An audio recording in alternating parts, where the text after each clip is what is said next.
अस्सलाम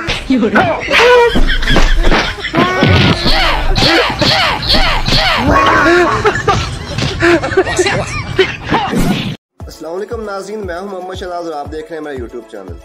दोस्तों, मौलाना फजलुर रहमान कोई मौलाना नहीं है, बल्कि पाकिस्तानी सियासत का वो अंडरवेयर है जिसे हर सियासतदान ने पहना है, सिवाय इमरान खान के। ये मौलाना तब निकलता है जब इस्लाम को नहीं बल्कि इसकी दुकान को खतरा होता है। खत्म नबूवत की बात हो या कोई और मसला हो, इस वक्त ये मौलाना छुप जाता है, लेकिन वोट लेते हुए 70,000 उलमा का वारिस बन जाता है। 13 माह से अवाम महंगाई की चक्की में पिस रही है, तब कोई धरना नहीं, कोई मार्च नहीं। अब जब अपनी दुकान खतरे में आई तो मौलाना साहब को धरना याद आ गया।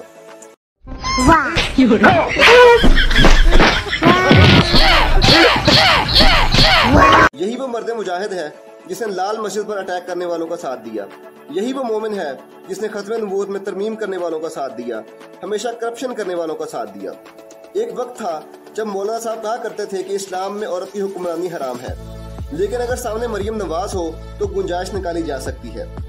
अपनी दुकान बचाने के लिए मौलाना साहब ने अपनी फौज तैयार कर ली, जो मौलाना साहब के साथ आना तो नहीं चाहते थे, लेकिन 2-2 हजार के देकर इनके मुंह में पानी आ गया।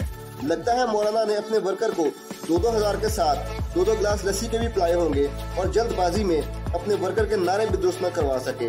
वैसे भी जल्दबाजी का काम शैतान का होता है, लेकिन इस बार ये काम मौलाना ने अपने जिम्मे लिया। कि हालात दूसरा नाम मौलाना फजलुर रहमान साहब का, दूसरा नाम मौलाना फजलुर रहमान। कल का कुत्ता आज का खान मौलाना शैतान खान। देखकर तो ये लगता है कि सियासत नहीं बल्कि कोई फिल्म चल रही है, जिसमें सारे चोरों ने इत्तेहाद कर लिया है और एक ऐसे हीरो को दबाने की कोशिश की जा रही है जिसके पास अल्लाह के करम और अवाम की मोहब्बत के सिवा कुछ नहीं, लेकिन फिर भी वो अकेला इन सब पे भारी है। इस नाअहल हुकूमत ने मुल्क से आइन खत्म ही कर दिया है। अब हर फैसला अवाम को खुद करना पड़ेगा। इस्लामाबाद में दफा 144 का नफाज किया गया है। इस दफा की सहूलतकार खुद हुकूमत है। याद रहे कि दफा 144 का अमल दरामद सिर्फ PTI पर होता है, लेकिन इस सब के बावजूद इन्हें कुछ हासिल नहीं होगा। मिलते हैं नेक्स्ट वीडियो में। अल्लाह हाफिज।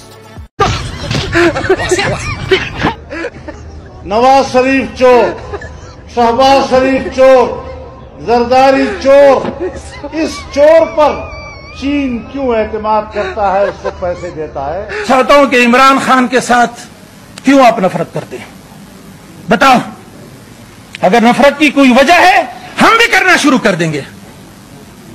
इस वजह से नफरत करते हो कि इमरान खान जब तकरीर करते हैं तो इय्याका नअबुदु व इय्याका नस्तईन पढ़ के शुरू करते हैं। ये तो पूरे कुरान का खुलासा है। बे मौलाना, तुझे कौन सा इस्लाम चाहिए, हमें समझाओ ना।